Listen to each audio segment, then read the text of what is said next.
Good morning, everybody. I'm Melissa Nielsen with Waldorf Essentials. Welcome to our Monday morning video. I also, before I get started, I want to remind you we have other videos over on our YouTube channel, so go check that out. There's so many videos. There's parenting videos, there's partnering videos, there's Waldorf education videos. There's a lot of videos over on our YouTube channel, so go check that out. It is youtube.com/a little garden flower. And I know that sounds kind of random. That's what our business name was a million years ago. So that's what it's under. So let's see what else. Oh, we are running a promotion for our Thinking, Feeling, Willing program through the end of October. And that promotion is $100 in free handwork supplies, and they are delicious, I have to tell you. They are, let's see, there's yarn, there's wool felt, there's so much stuff that's part of that promotion. So if you are interested in any way, shape, or form, or you're excited about it, head on over to melissanielsen.com/can-TFW, can-TFW. And Kelly can pop that link in the comments on Facebook. And my friends at Instagram, the link is up in my bio. Okay, I think that's all. I think let's go ahead and get started today. This is a tough topic, a really tough topic. I had a mom message me a few weeks ago, and she was not a mom that was that had been following us. She just found us, and I think she was really searching and really struggling. And she said, my daughter and I just lost my dear husband. And my heart like immediately dropped for her. And through tears, I attempted to sort of give her some words of advice that I think are pretty sage words. And so I wanted to be able to share those with you today. The first thing is when we lose somebody, or when we're attempting to comfort somebody, whether it be a child or an adult, is to let them know it's okay to be sad. It's okay to cry. It's okay to feel the numbness and sadness that they're feeling. And if there's somebody that's highly spiritual, chances are they are already feeling the effects of that person leaving this plane and entering the other one. Now, I will say the number one piece of advice that I give is know what you believe. And that is really, really, really hard, I know, for a lot of moms. A lot of families, not just moms, dads, families, grandparents. It is a really hard place to be able to say, I know this. Because we live in a time when we sort of are told that you don't know anything. And it really is up to you to seek it out and for you to understand for yourself what you believe. And then you can bring it to your children. That is so vital. And, you know, it's something that we talk about with inner work all the time, is sort of building up that space, that belief base, and really understanding where you think you go when you're done here, and where you think that spirit went, and then being able to sort of slow down and tap into that space. Now, I'm not talking about anything that's airy-fairy. I'm not talking about anything that's not discussed in many world faiths, and I would say in even smaller sects that aren't, you know, bigger world faiths. I want to encourage you that before you have to cross into the space of talking to your child about loss, that you know what you believe. So if you are watching this today and you go, but I don't know what I believe, sister, figure it out. It's time. You've got children. You're going to cross over these paths. It is actually, I will say, it is okay to say, you know, honey, I don't exactly know what happens after we die, but I know it'll be okay. It's okay to say that. It's also okay to say with the surety that you do know what happens when you die. We have a faith base where we believe that our souls are eternal, and that this is just this body, this meat suit that we have is just a stopping off point. It's a place where we learn, and our job is to learn and return. Sometimes people return way faster than what we anticipated, and sometimes people that we think should return are here for a long time. And so I really encourage you that, like I said, if you're listening to this, to really, really, really think about what you believe, because that's what you will need to bring to your child in times like this. Now, of course, that losing a partner is an incredibly hard thing. And I have to say, I've not lost a partner. I have lost sisters. I lost both of my sisters to suicide. One about 20 years ago, and one, I guess it's been about 10 years. It's been about 10 years, Danny. It seems like it's been about 10 years. Yeah, it has been. And so I have to say that I know that pain. I know the pain of losing somebody that's close to you. I will say that I lost probably the most important person in my world when I was 19. And it was my grandfather. He was somebody I was incredibly close to. He was my dad in so many ways, and loved him so much, still love him. But guess what? He's not gone. My perception of him has just changed. The same with my sisters. They're not gone. My perception of them has just changed. And we have to be able to be in a space to logically understand some of that, and be able to then bring that to children. Now, one thing I'm going to guess, or I'm going to say, and this might be a little bit controversial, but I believe that before the veil closes for them around 6 or 7, they know. They know. Eric talks about a time when his grandpa passed, and you said you knew.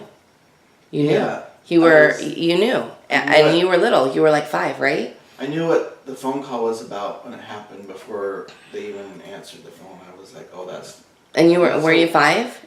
Yeah, I mean, it was a crazy thing, and I knew that happened before the phone call. It's not crazy. I do believe that the younger ones, the ones that are not tainted by the world yet, that have not been filled with us about all things heady, they're really close to the veil, and that closeness to the veil affords them, I think, some protection and some understanding that we have forgotten. And so it is not that it doesn't exist. It's that we have forgotten it. We have forgotten that space. And so being in a place where we can tap into remembering that space means that we have to really work at it. And especially when we live in this place that is so deadening almost to the soul. And it doesn't matter how hard you try and what you keep yourself surrounded by. There are ways that sort of seeps in, that ways that shake our confidence, ways that get us feeling like we're not enough. And all of that comes from this space that is not a spiritual space. So good morning to everybody on Instagram. Good morning to everybody on Facebook that's joining us late. So I wanted to encourage you with that piece. If you know what you believe, then when you have to cross this with your child, it will be a much easier space. And like I said, I think the young ones, the ones that are closer to the veil, they're going to logically understand things that you don't understand. So you might be at their feet asking them some questions. Don't get too heady with them. They don't bring them, don't ground them before they're ready. But just listen to them. They have so much wisdom, so much wisdom. Now I'm going to share a resource that we used when my aunt died, actually. My aunt had struggled with lupus for many years, and she was a favorite among the grandchildren. Everybody loved her, and so when she passed away, my mom came to me and she said, I need something to share at the service that will touch the children, that will help the children understand. And I can remember Super Sam was probably 5 or 6, And I remember saying, he already understands. And she was like, yeah, I know, but what about the other children there? And so there's this great book. It's called Healing Stories for Challenging Behavior. And while this sounds like a book that you pull out when your kids are being naughty, and it is, it's also a book that that covers death. And I was going to look. There are... I was going to look and see how many stories there were about death in here. But maybe there are not a ton. I was trying to think. Should look this up before, sorry. Oh, here we go. Illness, grieving, or death. There are 1, 2, 3, 4, 5, 6, 7 stories in here about illness, grieving, or death. So, and it's a thick book. So there's also a ton of stories in here on other things, on other behaviors. Being irritating or impatient, lazy, noisy and disruptive, pinching, hurting, or fighting, shy and introverted. There's a ton of stories in here. And one thing that I would suggest is when you are, excuse me, when you are struggling with other things, to pick up this book and then go from there and really sort of go through it and see if you can come up with your own stories. I think the stories that come from your heart are sometimes the best stories. The best stories. Now, we have somebody on Instagram that says they cannot hear. Can y'all hear me? Thumbs up on Instagram? How are we doing on Facebook? Everybody good over there? Yeah. Tess Sundermeyer Birdie says we love that book. This is such a good book. And I remember when I pulled it out for my aunt's funeral, and my mom immediately found, oh, okay, Instagram's good. Thanks, guys. Immediately found a great story, and it was the silkworm story. And there's a story in here about, the silkworm and how it transforms. And there are so many stories like that you could tell. You could talk about caterpillars that turn into butterflies. But again, it always, before you can tell a story, you've got to figure out what you believe, because they will ask you, especially if they're older, they will say, Mom, do you believe this? Is this true? If they are above 9, they're going to very much be in the place of, is this true? So you better know what you believe. You better know what and you and your partner better be on the same page about it, or at least in the same library, because they will try to poke holes through you if they're older and this has not been part of your belief system since they were young. They're going to try to poke holes in it. So you want to be in a place where you can say, I know, and Eric and I are in that place. We are in a place where we absolutely believe that we know, and we've had many spiritual experiences that confirm that to us, and so that makes it a much easier bridge to cross, whether it be a fish that dies or somebody that's dear and close to you that passes. They know that there's something that comes after. So I guess I just want to encourage you that if you are really struggling with this, to look inward, to look at what you believe, and if you are in a place where you have been hurt by religion, I want to remind you that religion is a construct of man. And so anytime you have any testimony of anything that has to do with religion, it goes much deeper than that. So, Eric and I have a strong testimony of our faith, but our faith goes beyond the borders of our religion.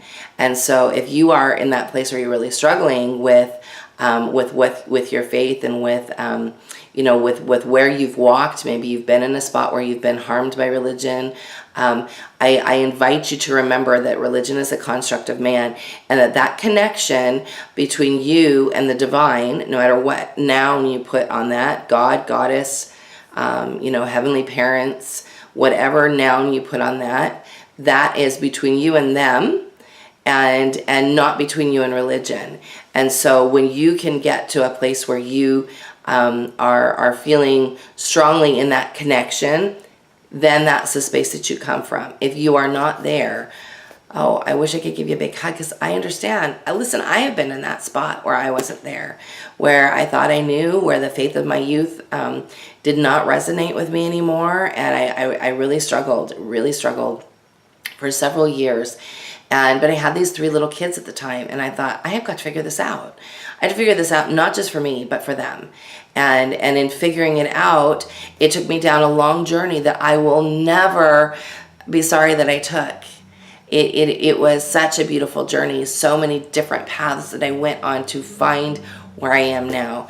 And, for the last 13 years, I've been pretty, 13 and a half years, I've been pretty happy with where I'm at. And so, but it took a lot of searching to get here. And so if you are in that searching place, my prayer for you is that you find what you're seeking, and that you make that a priority in your life, because it will make crossing these big these big events with your family, with your children, so much easier than it is when you dwindle in unbelief and you feel like you don't know anything. It feels so overwhelming and disheartening, and so many other words I could think of, when you don't know. It feels very frustrating when you don't know. You feel very helpless when you don't know. So it's better to know. So seek it, make it a part of your inner work, that you would know that, and put on that hat of, what would I do if my partner died tomorrow? What would I do if my mom or my uncle or a nephew or any of that? What would I do? What would I in turn tell my child? Most of us know somebody that's on death's door, or that could go at any minute. And it's always good to know where you sort of stand on that, because it's super helpful when you have to bring it to your child. There's no way you can hide this from children. Children know.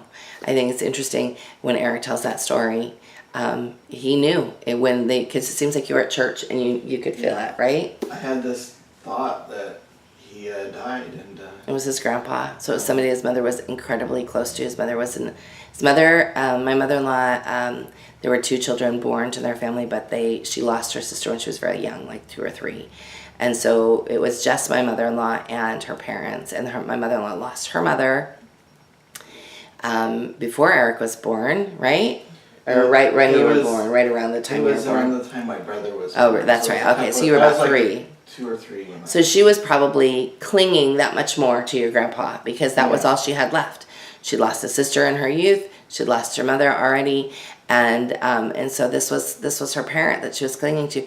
And Eric knew in church when that happened, and then when they got home, the phone call came, and he knew on the other end. Children know. Children know much more than we do. So give that space some thought.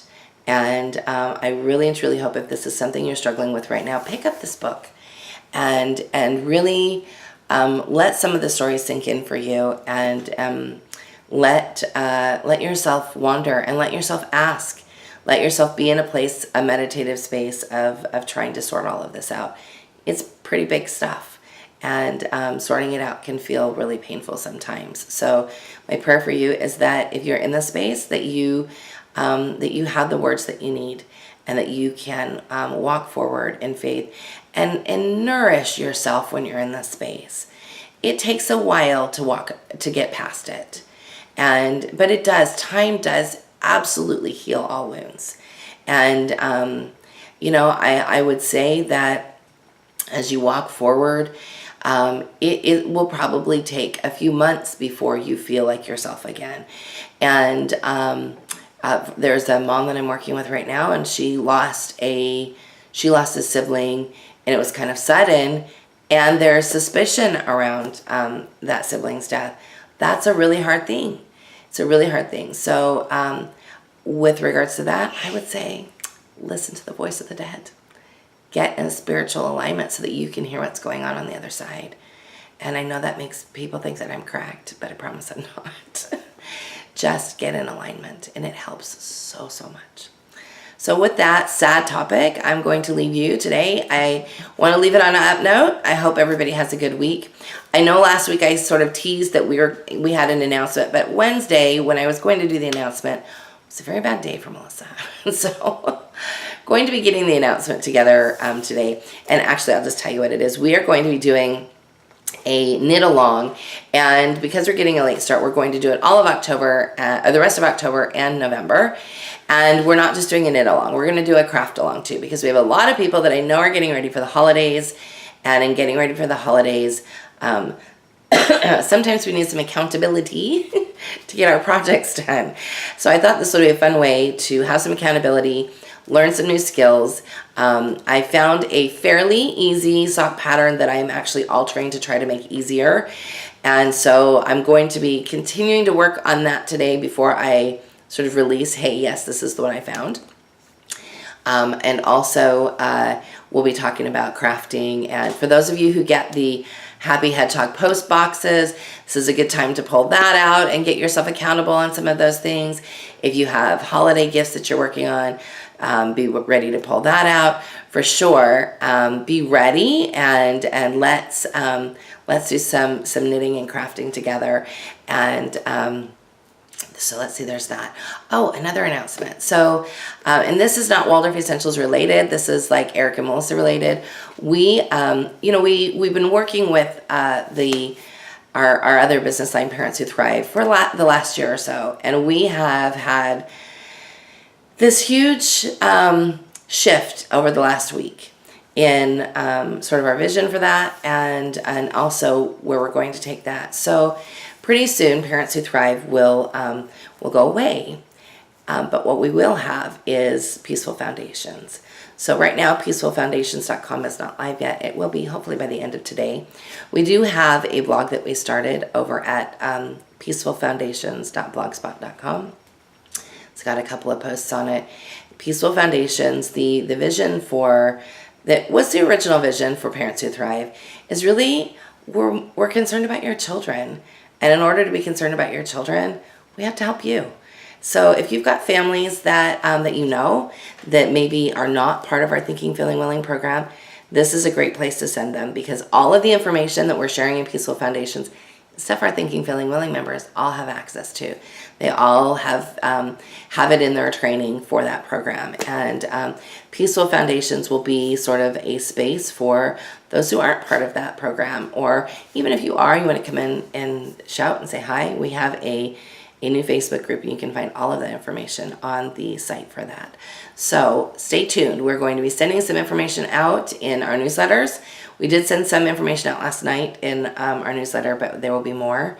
And as we're growing that, so hop on over to the Peaceful Foundations Instagram and follow us over there, and send your friends there. Our first Instagram post, I think, was a pretty good one. It was something that I was definitely inspired to bring to you, and it's all about listening to your kids. So with that, I think I'm going to leave you. I hope you guys have a wonderful week. And do we have anything else over there? Are we all good? We're all good. All right. I hope you guys have a wonderful week. Talking about this topic. Yep, it's a tough topic. It's a tough topic, and my heart goes out to anybody who's dealing with it right now. I hope you guys have a great week, and we'll see you next Monday. And I can't remember what we're talking about. Oh, I think we're talking about October holidays, so things that are coming up. So we've got Halloween and Dia de los Muertos, and all of those things that are coming up. So I will talk to you guys next week. I hope you have a wonderful week. Bye now.